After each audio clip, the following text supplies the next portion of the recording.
Hey, it's Tony. I'm on a rooftop on East 70th Street in New York City.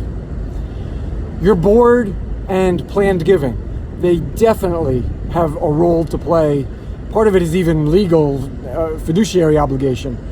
But before we get to that, start by thinking about their own personal gifts. I am often talking to client boards about not only what we're doing planned giving wise in the organization, but soliciting them initially for their own planned gift. Because if the volunteer leadership is a non-board and the goal is 100%, then how can we expect others who are less committed to the organization and not as close to the organization to step up to include you, to include your nonprofit in their estate or retirement plans? So we look for 100% participation among boards, starting with that board meeting, but then the important follow-up to the board meeting. That's essential.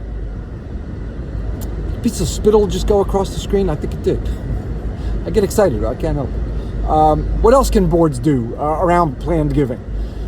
They can introduce you to their friends.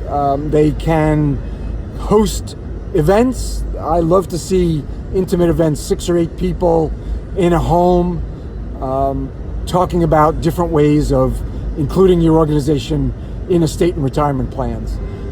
Thank you campaigns. Those are such easy calls to make and letters to write, although I happen to like calls. A board member calling someone for a gift that they've made to the organization might be a planned gift. I mean, that's ideal, that's what we're talking about. But even other types of gifts, outright gifts, board members making thank you calls. Donors love getting calls like that, and they're very, very easy for any volunteer to make. But again, we're talking about the board right now. And then in terms of the fiduciary obligations and oversight, you have to make sure that your restricted planned giving dollars are properly invested, that your endowment is properly managed in accordance with state laws that you may have around endowment management. And that oversight is done by your investment or finance committee, or perhaps the development committee of the board. Those usually finance. So there is a fiduciary legal obligation also for your board around planned giving. So lots for your board to be involved with in your planned giving program.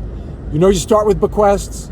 Whether you go beyond that or not, your board definitely has a role to play in your planned giving program. Get them on board.